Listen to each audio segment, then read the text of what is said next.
Hello, we are about to embark on a journey, you and I, because the session I'm about to put on is the biggest one so far, and it's also the one I'm most excited by because there's information in here that I think everyone in the whole wide world could benefit from, right?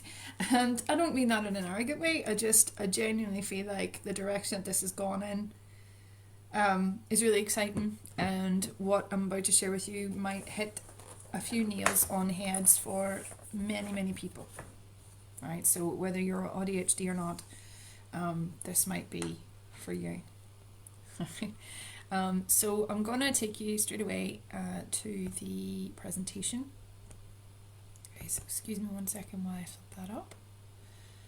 I'd love that menu to go away because it makes my life really hard. How do I hide the hide video panel? No. Show video panel. Right, excuse me one second. Hide floating main controls. There we go. I've done it. Hooray. Okay, so that's so good. We're evolving. Now, the BodyMind Connection. Today we're going to talk about how structural dissociation can manifest in AuDHD and how to reintegrate the parts or alters within the self. We're going to look at a bunch of different parts to this, but largely how structural dissociation is in fact very common and not a rare thing whatsoever, and something that with complex trauma, especially when there's been repeated early disruption to cognitive development through trauma, horror, terror, fear, neglect, inconsistent parenting since early infancy. This complicates the problem of structural dissociation further and sort of creates this strange block around trauma recovery, right? And I believe that on a widespread scale, it is vastly misunderstood or hidden. And by bringing this to the fore here, we're going to, I think, equalise and unify as a species around some of the common problems that we all have, and it might bring a lot of peace to a lot of people. So some of the stuff here might be really triggering, but it has a higher, more pronounced purpose. It's bringing wholeness to something that has been very fragmented, i.e. the human psyche and trauma. So when a child is exposed to chronic repetitive trauma in very early life, they have no way to successfully understand or integrate the emotions, which then disrupts neural pathways and their development. As an AuDHD child, they are even less capable of this. Their brain development is disrupted repeatedly, as is, and this is very important to what I'm about to say, their sense of time. The brain is forced to start freezing trauma memories in compartments, given the child is an infant and can't work out what's happening. The child can't escape chronic trauma in the home and also can't process the conflict of their caregivers being both the safety and the source of harm. It creates psychological fracturing of the whole self and over time separates the child entirely from their own natural energy and nature. They become split. These compartments become personalities. The AuDHD child avoids re-traumatization by masking and hopping personalities, which have entire memories and time sequences locked within them. So they're whole beings to a degree, and in more extreme degrees depending on how much trauma repeats and how much integrated support they get with recovery. If they don't get any, they do become whole personality selves that take over the role of protecting the child from emotional processing. The emotions register as a danger or a threat, and the authentic self is then locked within those emotional states. And the jobs that a person has get split across a day into these personality states. So these compartments become personalities. The AuDHD child avoids re-traumatization by masking and hopping personalities, which have entire memories and time sequences locked within them. It's a means of protecting the child from having to re-experience, and also complicated by further trauma, which demands the child exile natural responses such as emotion processing and self-expression. The AP, which is the apparently normal personality, denies the EPs, the emotional parts, but none of them are authentic. All of them are a form of defense. So what does a part or alter do, right? And I'm saying part or alter to signify how there are gradients in structural dissociation. There are layers to this in their subtlety and in their depth, dependent on the level of trauma in childhood and also dependent on re-traumatization as a child grows up. The body is intelligent, so these parts or alters all have a purpose and they're trying to resolve themselves in a way that is impossible for them because of not being able to access the emotions underneath, which are the reason why they're doing what they're doing, right? So it's really important to listen carefully to this, and if you want, take notes, because I'm still part of it. I'm still part of this, right? Anyway, it's created by trauma, which in an unstable home is constantly re-triggered. Older or more skilled parts take over as the child develops when another part can't cope. The parts over time split daily life tasks, survival tasks, and social relating tasks. Now, it doesn't mean that they're successful in this, right? This is the brain organising itself around harm, right?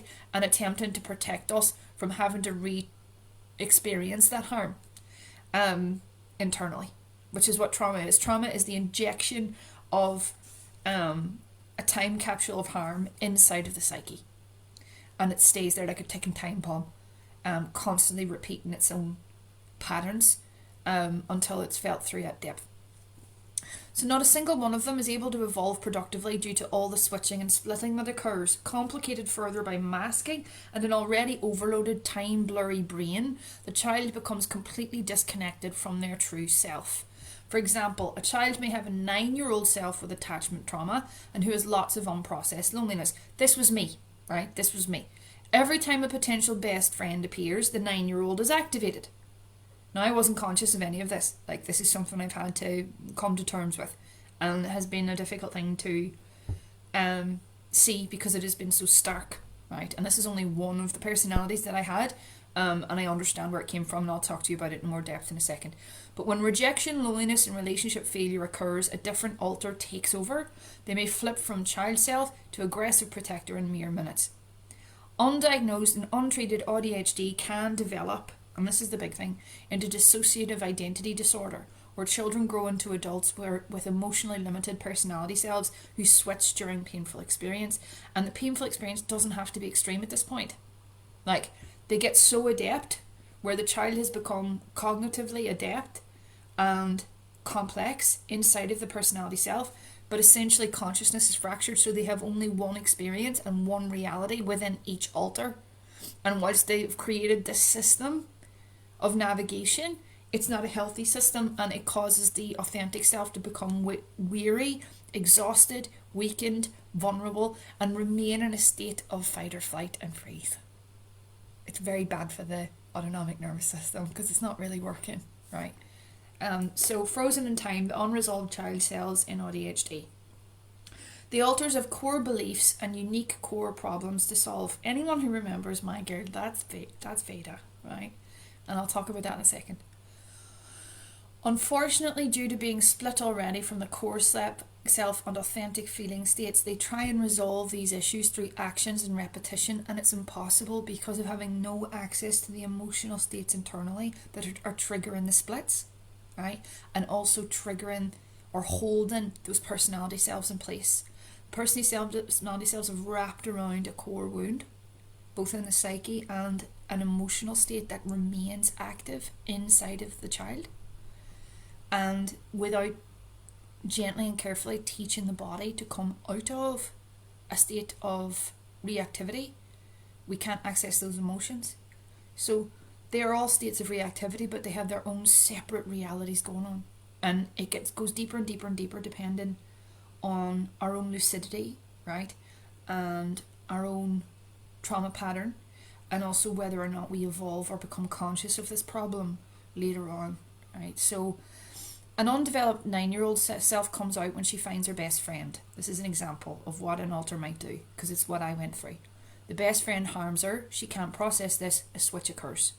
But she keeps returning in the hopes of resolving the abandonment and shame she feels, but abandonment can't be processed and the loop repeats. So with me, I had a 9-year-old self, and I know because I've done a lot of personal work on myself now, and had to get kind of repeatedly exposed to the same problem of abandonment and shame in order to resolve that identity within me. And the pattern is still there, but now the 9-year-old is reintegrated. At one time recently, I actually spoke to that part of the consciousness, and it started to collapse itself and explain itself to me. There was no trust in me, right? And understandably, because I had not been conscious of her previously and been putting her through all sorts of things and letting this sort of unconscious child self run me in places where she wasn't safe. Now, she had whole preferences, ideas, ways of being, ways of behaving that are separate to me as an adult individual, right? But she would become incredibly attached due to this deep, deep well of like loneliness and abandonment due to early childhood trauma and repeated trauma throughout life that wasn't accessible to me consciously. Every time this was triggered, every time she got attached to someone, she would come out, right? And it was literally a 9-year-old me. And I wondered often why this would happen, where I would identify with people and I would automatically return to this much younger state and a much more malleable, a much more vulnerable state. And just my whole behaviours, everything about me was just so much younger, and I didn't have the tools to have adult relationship when I was in that state. The abandonment would keep getting opened, but then she would just crash, and then another alter would take over, or another personality would take over to avoid that trauma being processed. Like, my mind was protecting it so intensely.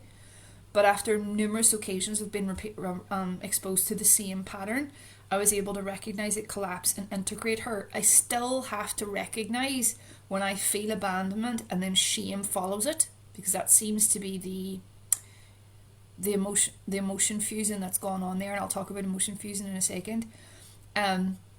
Where I notice myself go numb and start to change my personality, right? Just shifts and changes, my whole perspective changes once I feel that. And it's incredibly sad, because it has blocked me off from compassion for myself and understanding for why she did this. And I know exactly when it occurred. Like, I can remember when I was 9, this big thing about me and not having a best friend, and had been suddenly feeling all this loneliness come up and no one supporting me in that, and being shamed out of it. And I love the film. Well, she loves the film, my girl. Right? And she also loves pop music, right? And over the last number of months, because I've taken the time to process and deal with this part of myself, I've seen her come out and choose things and do things, but I've let her do what she wants to do in order to access more of her and integrate everything that wasn't integrated before. I see this pattern inside of AuDHD children and neurodivergent as a whole, where they get stuck in these time loops. So I want to talk about it in more detail. There's Thomas J and his wee silly glasses. Look at him. He's so cute. Right. So the 9-year-old alter, she lost her best friend. So I suffer from this. One of my alters was a 9-year-old me who didn't have a best friend. Due to extreme and repeated trauma in early childhood and beyond that, I continued to get taken over by her when relational attachment occurred. But it was underdeveloped, needful, and she kept getting harmed. She wasn't violent, just lonely and very sad. Her preferences and ideas were distinct from my own as an adult. I was undiagnosed AuDHD, therefore I did not get time to process meltdowns. I also did not get support with co-regulation. I did not know how to initiate relationship at all.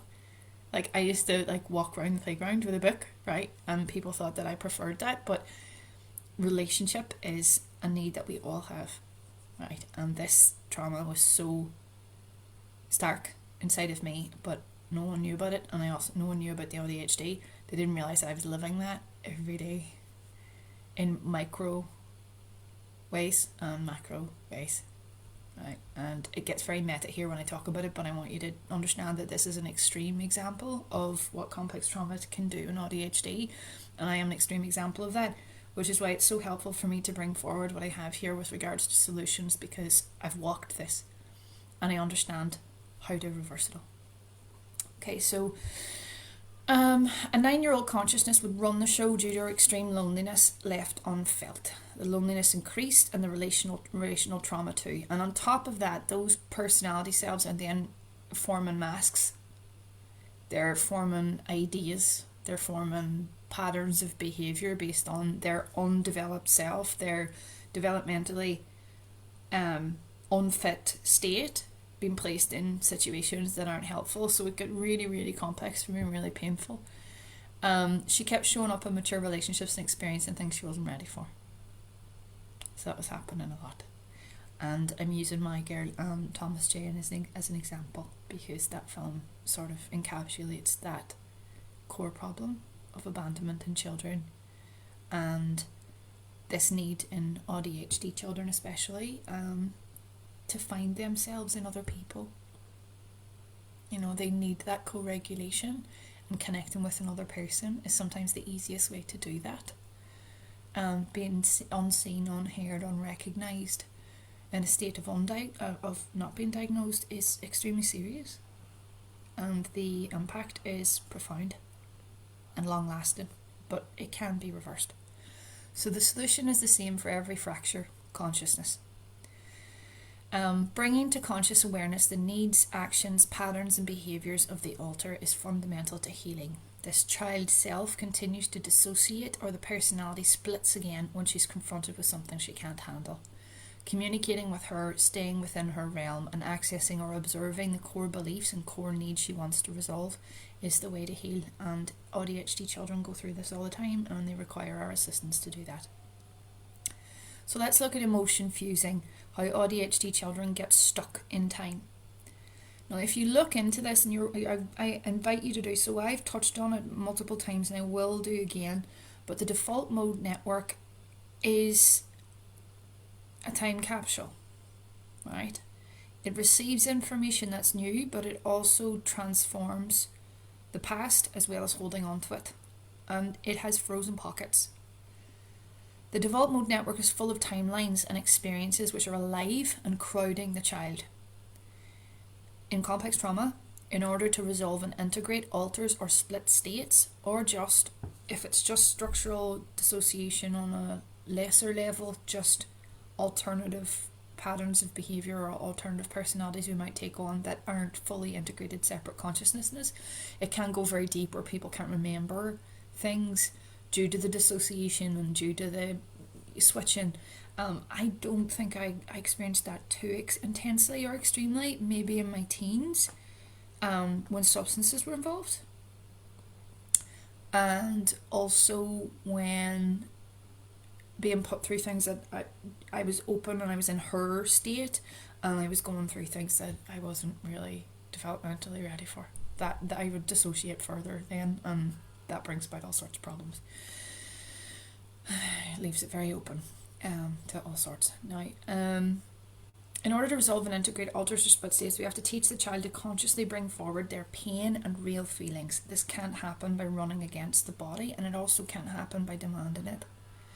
The point is to get and create a state of safety in the body first, a felt state of safety that is constantly reinforced both by the environment and within the child. So then the body naturally starts to reintegrate parts of itself, and that includes expression, and that includes emotion processing, and that includes accepting co-regulation from other people in healthy ways. The body needs to feel safe consistently again and again for the original wound to become active and meet an adult who can co-regulate with them, or as adults we form a stronger sense of self through positive experience and positive choice. We become the parent needed so the fused emotions can release. Talking to these parts is very, very powerful. And recognizing when our reality presents a trigger, the response is an emotion that will cause dissociation, but we can catch the dissociation, bring ourselves back into the body, and start to reintegrate that consciousness by actively recognizing it and offering our presence as the parent for these child selves that are lost. So Veda in the film got shamed for being lonely and without a friend, and my alter was the same. Abandonment got locked beneath shame, and she would switch before the emotion would be processed fully. And I switched lots of times because I had lots of emotion parts and apparently normal parts due to deep fractures in my consciousness due to extreme, ongoing, chronic childhood trauma. Now, the nervous system and relational trauma. The brain and the nervous system are intelligent, but in this case they've learned that internal emotions are a threat. So of course dissociate rather than feel. They don't have another option.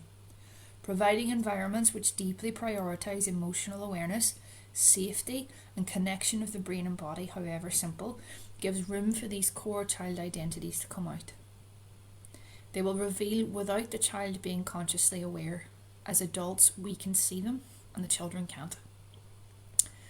I want to talk to you. I spent some time in working a number of months after my son was born. Maybe he was about 2 at this time. As a teaching assistant inside of a specialised autism centre. Now, 80% of children with ADHD are also autistic, and I think it's about 50 to 60 who are autistic also have ADHD, but I feel like that is derivative of dissociation rather than it is derivative of the neurological state. Due to how open and innocent these children are and how soft and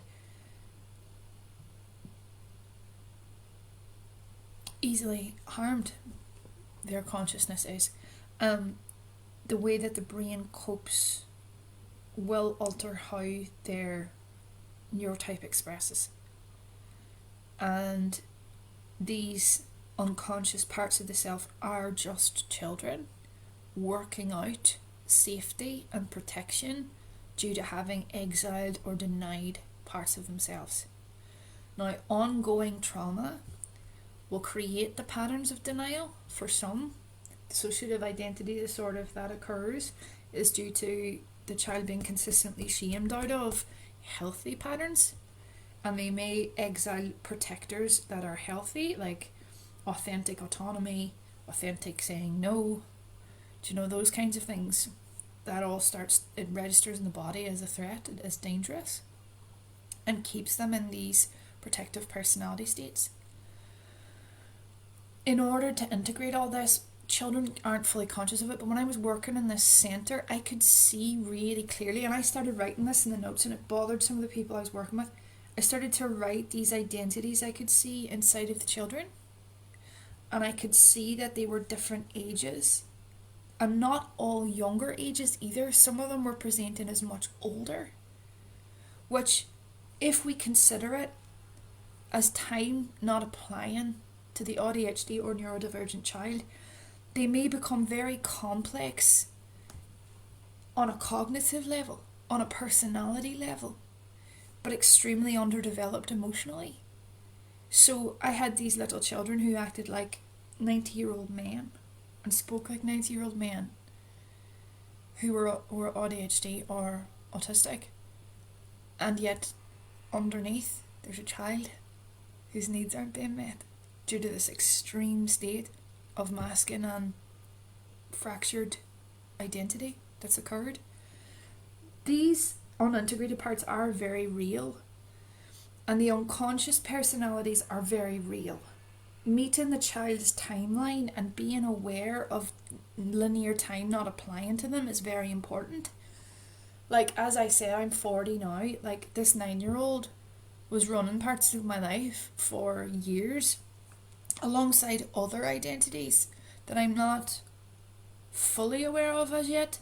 I'm pretty sure there was a 17-year-old. I'm pretty sure there was an element or a part within my 20s that would only ever really come out like in certain circumstances. I know there were other parts of me where trauma occurred and identities formed around that in layers, and I was switching to support that, like the end of relationships, always a switch, right? I would never process relationships properly, and I'll talk about that in more detail now. Healing is very possible, but it's with the autonomic nervous system connecting to the brain again, right? So it's the brain-body connection, the body-mind connection as a whole that transforms integration and gives us a full consciousness to work with.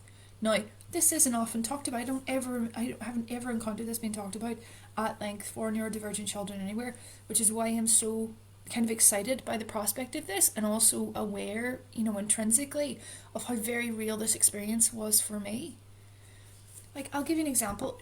When she came along, I would be very aware of having suddenly dropped into a child state and my behaviour being very childlike. But I was so ashamed of it that I wouldn't reflect on the fact that perhaps this is a whole other personality that's just taken over here. Like, I went to secondary school and she didn't know how to initiate friendships and didn't know how to have conversations. And she bought someone she really cared about. Is it Flubber? Do you know that Disney program, the green toy? And I remember a friend saying, I'm a bit old for this. And feeling confused. But because that 9-year-old part was the only part I had for feeling affection for others, I eventually had to put her away altogether. So connecting with others was too dangerous. And I had no idea that that was because of this unintegrated, underdeveloped child self who wasn't being assisted in her development. AuDHD development does not work in linear time. So here's an example. Reactive attachment disorder in children healing. Reactive healing children. Reactive attachment disorder is caused by low connection with a parent and severe neglect in very early infancy. This was me as well, right? Not being able to go to parents, right, for support, and therefore being unable as you evolve to recognise human beings as a form of support. Therefore, when I went into relationship with anyone, I was bringing all of that as well. Where it was like, there's not just this loneliness or need for a relationship, which is a healthy relating foundation. There was also this entire network of lives and realities that I was living that were unsupported and inherently lonely, and I was supporting independently by myself. Emotionally, I was holding my whole world up, right, without anyone. And this goes right to the root, and it's inside of the mind. A child doesn't know how to connect with others. They might mask, but at their core they won't meet the world with their real self. So this is reactive attachment. People thought I was really good at socialising. It wasn't until my older years and I was away from home that it became really obvious I wasn't. I was getting away with pretending because I would switch and dissociate when people were cruel to me, and then I would go around calling them friends. I didn't have the capacity to recognise harm either. I just thought that that's what reality was. Now, this is not a reality I want for any child in the world, which is why I'm talking about this so candidly now, because this is a very real experience, and it's one that I want all of us to become conscious of and recognise that this new way of working with AuDHD children is incredibly necessary.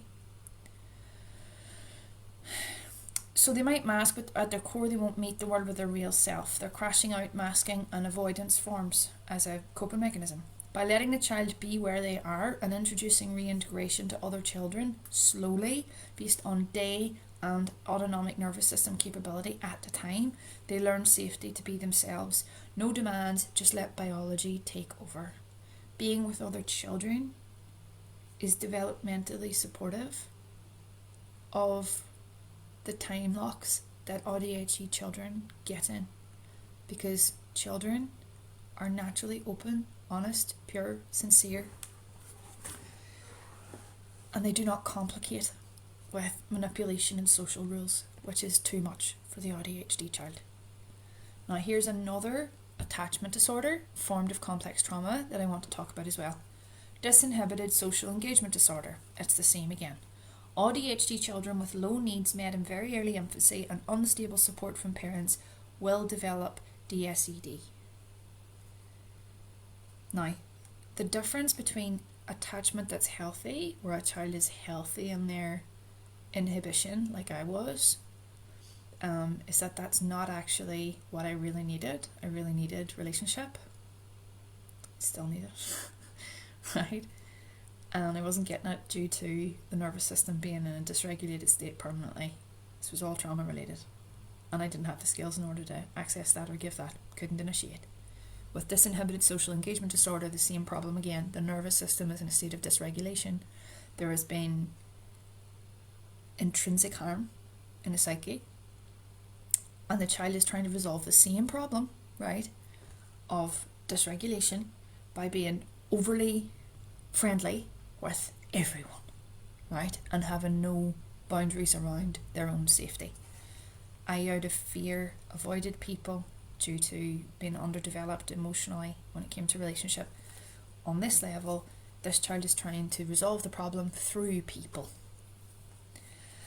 It's an excessive need for relationship which goes beyond safety and well-being. So safety, acceptance, physical contact, connection, and they're falsifying it the majority of the time. They're going out, they learn social rules and they overdo it to the extreme and experience just as much harm because it's coming from an uninhibited, emotionally less developed self.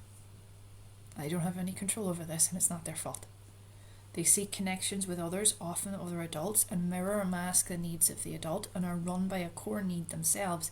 Being by themselves feels like death. I'm afraid of being alone. Whereas I became afraid of people. It's all very sad, right? But this is complex trauma and we're mapping it out clearly here because it needs to be mapped out. And we need to see all this. And we're doing it together, aren't we? Yes.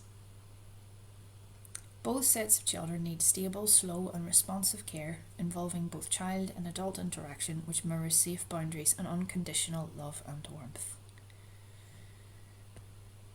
Are personality disorders actually complex trauma? This is a big bugbear of mine. I am not a psychologist. I am an education. I'm also a lived experienced AuDHD individual who experienced complex trauma. I don't believe in personality disorders.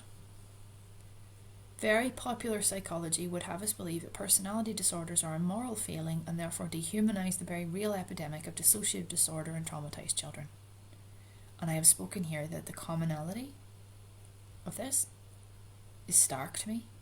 It seems very, very, very, very common, and yet is purported as being rare, and it's not. AuDHD is a profile susceptible to this for multiple reasons. For example, narcissism is a form of dissociation. Reality splits to protect the golden child who must stay perfect to be loved. The narcissistic individual projects out all of their pain onto another person so they don't have to process it. The borderline personality child is in the exact same problem. They don't want to process something, so what they do is they suppress themselves and they seek love from others. They give their power away. They become submissive. So there's one dominant, one submissive there, right? And both of them are in pain.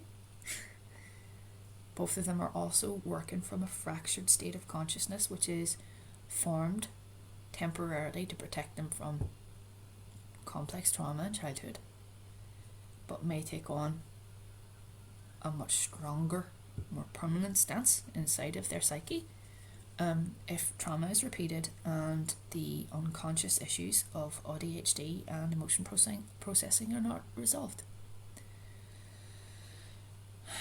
A child's psyche is fractured in complex trauma and reality is narrowed, so their consciousness can only see one set of parameters and they are working on autopilot. Their true self is watching them and going, why am I doing this stuff? Right? They can't help it. Healing is the same for all of them. Brain, body, reconnection. What happens when a switch occurs? I watched this film last night. It is ridiculous. It's just so stupid. Right? I loved it the first time I watched it because I'm mad about James McAvoy. Like he's such a babe. And he's so talented. Sorry, but he is. Right, don't get huffy. No. The child has been triggered to feel and experience an emotion which was too much. As a consequence, a more capable part has taken over. None of these parts of full consciousness and are incapable of evolving and integrating new information. This is because their entire purpose is to stop the child accessing one thing, their own genuine, sincere, authentic feelings. They sense instability in their nature and begin to outsource all their well-being, wisdom, sense of identity and safety. This is chaotic, unpredictable and set to fail. One switch is all it takes. I've quoted a song there, I don't know which one it is, and the house of cards comes falling down. So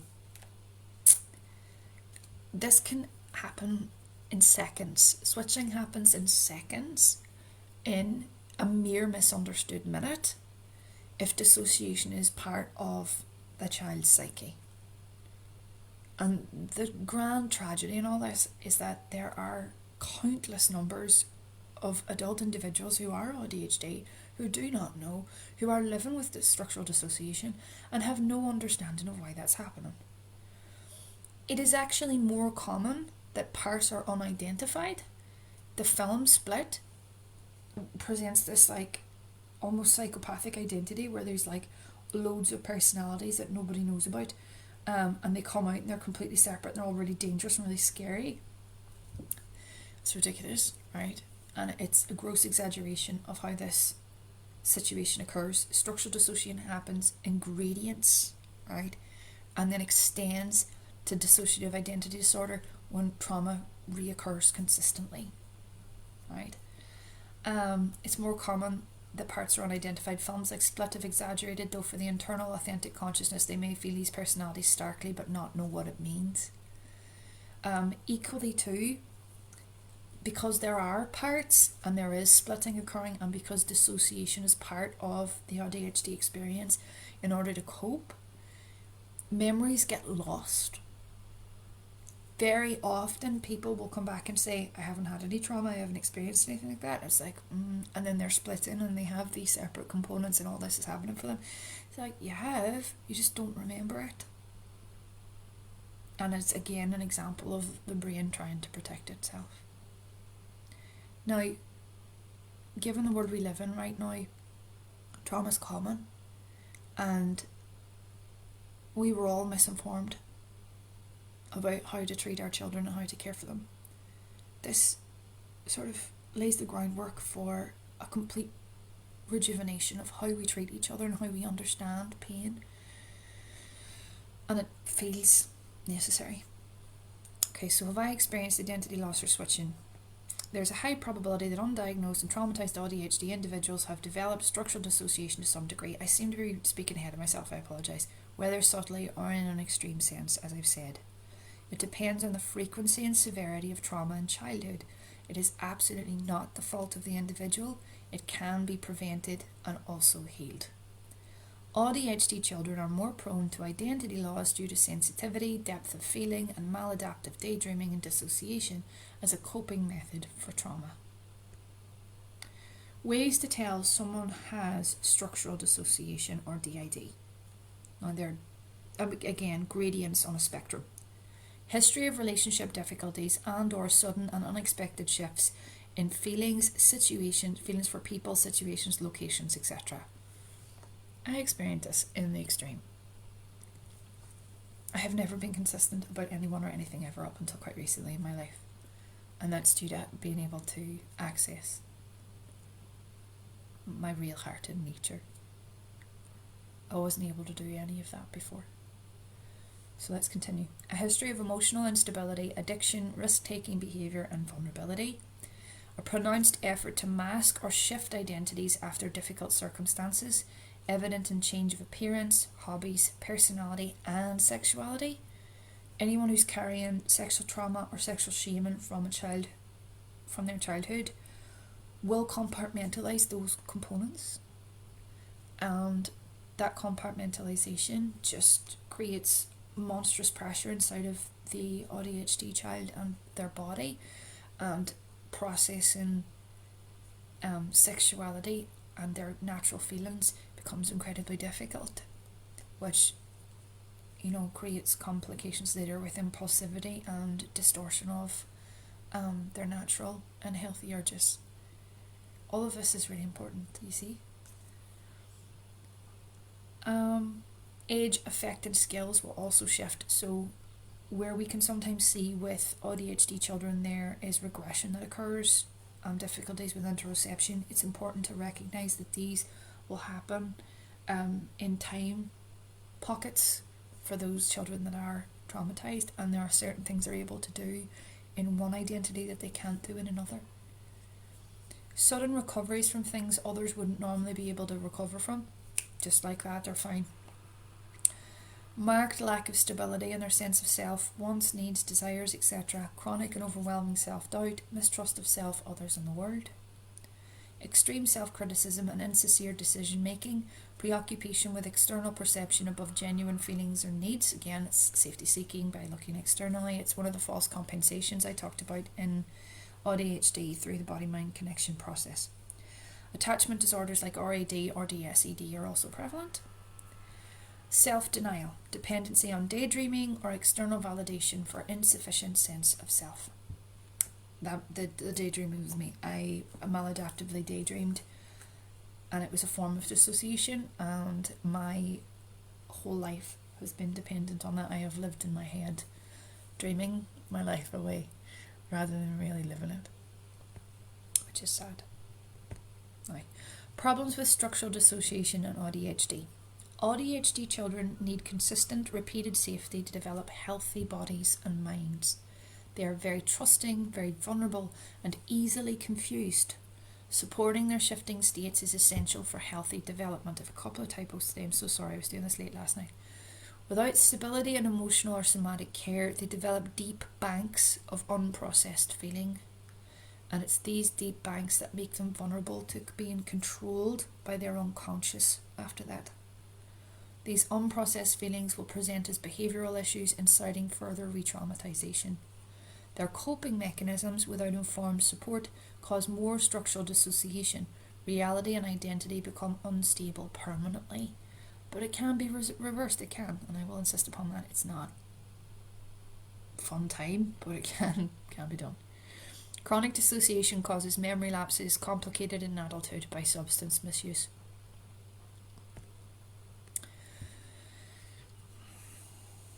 How are we doing? We okay? I hope so. It's big stuff, this.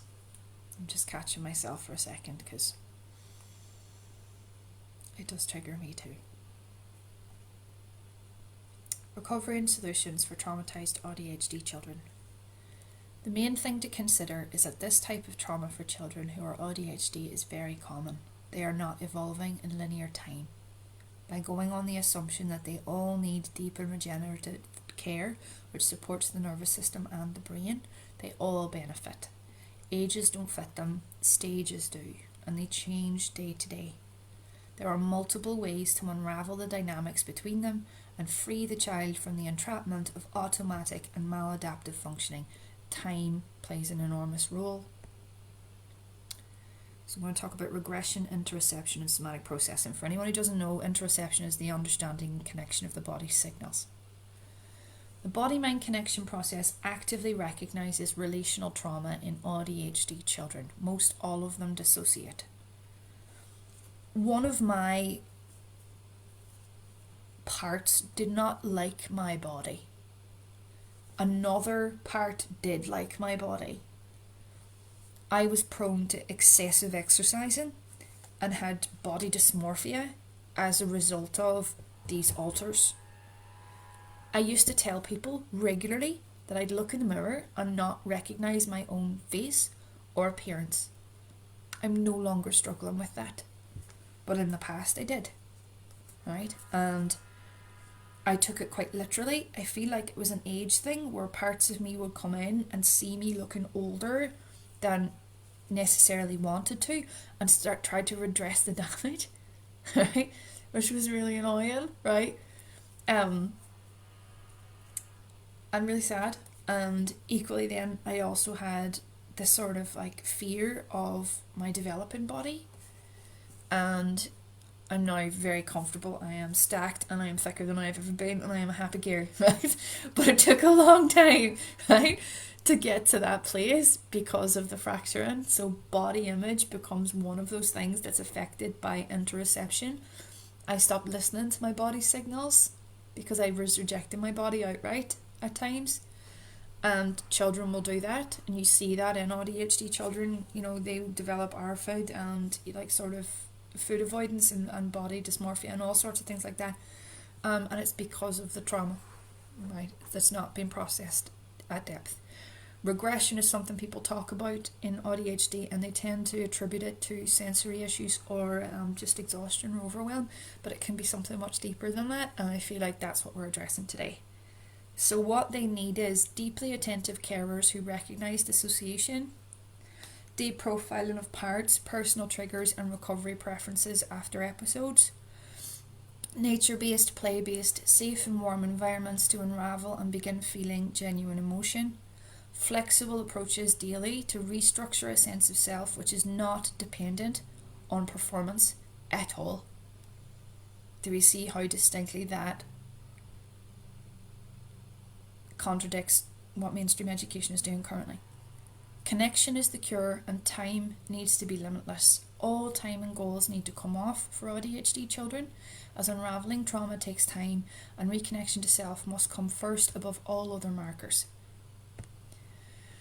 Is it regression, or is the child frozen in time? I sat in that car. I want to tell that it's just a bare unrelated fact, but I have sat in the Back to the Future car in the Universal Studios. Thank you very much. Yes, I know. It is just, I know I cannot even give for myself. Oh my god, it's so cool. Anyway, doesn't matter. What the child needs is to be met, seen and recognised in the exact age or stage they embody at the time. We provide all and any signal need, adjusting relational demand to fit those needs and give them slow, healthy, staggered exposure to greater relational experience based on what they show us they like and can connect with at the time. We control nothing. Biology heals, not us. Interoception as an explicit self-healing tool. I can feel myself and it's okay. So here's a little image here of body pain as an example. Now that's physical body pain. That can start to be cut off over time, which is really quite frightening. But because they're overwhelmed, right, and they're living in their heads then. But it's more than that. Emotional pain, psychological pain, all forms of pain, all forms of processing can be transmuted and transformed so they can access all forms of pleasure, joy, freedom, expression. All of these broken parts or broken off parts can be integrated and then they become part of the adult self. This is what I am sitting in front of you right now. I am the integrated parts. I'm still doing it every day at the minute, right? But I'm near the end, I feel. And as a result, I've recovered parts of me that have gifts and abilities and freedoms and happiness and interests and joys, and I still love a bit of pop music and I love a cake and I still love my Careless movie.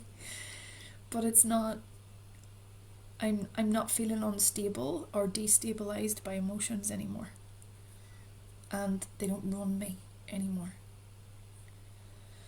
So improvements in the brain-body connection on any level where a child is aware of themselves, their actions, the cause and effect of those actions, it all counts towards integration of lost parts. Dissociation can't be stopped. The body can only become more and more familiar and easier to connect with and trust. So where we see dissociation happening, it can sometimes feel like, oh, we need to call them back into their body, we need to disrupt that. No. We just create more and greater experience of positivity, pleasure, joy, safety, connection, acceptance, unconditional love inside of the body system. Allow them to connect with themselves and enjoy being in their bodies. Right? We improve the relationship to the body rather than try and stutter or disrupt dissociative patterns as a whole. We assist in the return, but not through forcing. It is about trust building for the child, both of their bodies, their selfhood, their emotions, and their real feelings. So imagine the child's body is the centre of the universe. Everything the child says, does, or experiences is intelligent. The mind seeks to protect the child, and the child seeks to know itself and be known. What the brain is doing is trying to remove itself from the problem. It believes through trauma that the body is not home and not safe. Children heal through their bodies and through autonomous experience of being heard, seen, understood, respected, and deeply loved. The brain and body connection naturally resolves dissociation. And this is one thing to note. AuDHD children do not dissociate to nowhere, they go backwards. Those that are traumatised are literally reliving the same pains over and over again. So when they dissociate, it's not even a relief, do you understand? It's putting them somewhere else, and it's still in a time loop. It's so important that we remember that. Even if it takes time, the repetition and natural process works in the highest way to realign them to their true state. So how time can play a role, offering ages and stages. So looking at how we would structure the school system now here, right? If we can recognise and respect that AuDHD children are regularly time travelling, we can provide them with the care they need. Their minds do not hold time, it's now or not now, and that's it. And with the way trauma is processed, their regressive states are in fact the keys to healing. We support this stage and not by age explicitly. Obviously, age is a preference for those who are AuDHD who may not be traumatised, but when it comes to trauma, we need to think of stages as well. These ages are suggestions but can shift. With one block, there are low demand options, and a child can flip according to what they're capable of on the day. So connection to self, 2 to 4 years. All into reception, nature and body work. No overwhelm, no information to process except connection to self, and assisted measures to feel, choose and enjoy being in present time. Play is included, but it's not part of a forced agenda. It'll happen organically, if it is going to. Connection to others at 5 to 7 years old. Children have more interactive, nature, play and art-based work. Relations with others are low demand, but they are assisted in processing each interaction and offered reflection time on both creativity and the safety they experience with other people. So ways to communicate, ways to connect, ways to understand those connections. Connection with the world, 8 to 11 years old. Regular, consistent presence and regular, consistent sense of self expressed. Child is not masking, can process emotions and self-reflect without dissociating too much or switching. And I'll go into more detail about this now. So methods to integrate at stage 1. Connection to self. Extended and uninterrupted time within their own mind and body. The default mode network is where the body houses time loops. By letting them walk, rest, read, draw, dream, move their bodies, listen to music without interruption, they begin to recover lost parts. Deep rest plays a very important role. We may witness more experiences arriving in, and they may project these outward. Our role is to offer choice, challenge and creativity as solutions to reconnect the body, the breath and the emotions. Please excuse me.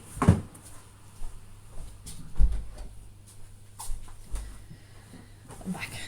Let the child make sense of themselves, as in nursery times again. They need this for as long as they need it. We can't dictate. For example, for me, it's taken 1.5 years in extreme exposure circumstances for all of the integration that I needed to occur. It's not quite finished yet, but we're nearly there. So, methods to integrate at stage 2, connection to others. Reduced but regular connection and inclusion with others, which doesn't involve performance only making choices, which doesn't involve performance, right? Only making choices which are fun to make and doing something useful and fulfilling, which naturally means connecting with others. Deep, consistent and present support from adults who will mirror safety, assist in relationship and the understanding of social cues, and aiding the child in better seeing, knowing and understanding themselves. Sensory aware with constant regular breaks away to resolve any overwhelm. Learning happens naturally and intuitively through fun activity and special interests. Methods to integrate at stage 3, connection with the world. The child has arrived in their own time to an integrated sense of themselves. They know who they are and what other people do at a level comfortable enough to create meaningful relationship. They can instigate connection and connect without overwhelming or controlling others. They feel stable most of the time in their bodies and demonstrate independent thought and creativity. Well-being and nervous system flexibility is apparent. This is when they take on knowledge, learning, creativity and autonomous projects for sharing with the world. Affection doesn't register with fright, and self-assertion feels comfortable too. So how do I get out of here now? I know how I get out of here. So I would like to stop sharing. I'm not sure how to do it. How do I do it? Hold on. Oh no. Right. Okay. Alright then, so that's the end of my presentation. I can't get back to me. Right. That's the end of my presentation on structural dissociation, how it manifests in AuDHD. If you would like to learn more about this, there is a whole series on YouTube of all the videos that I have been sharing. I am attempting to build sincerity skills for AuDHD children explicitly, and I am fundraising. If you would like to donate, please do. I'd really appreciate it. Thanks for hanging out with me. I need to find a way to get the heck out of here, and I have no idea how I'm going to do that. Right, I think that's it. I think I've done what I needed to do. Yeah, have I? Okay. Yeah, alright, I'm going to leave because I have no idea what's happening. I hope this has been helpful. Thank you for hanging out with me. Some of this information has been really intense. If you think it'd be useful to anyone, please forward it on. And I hope to see you again really, really soon. Bye now.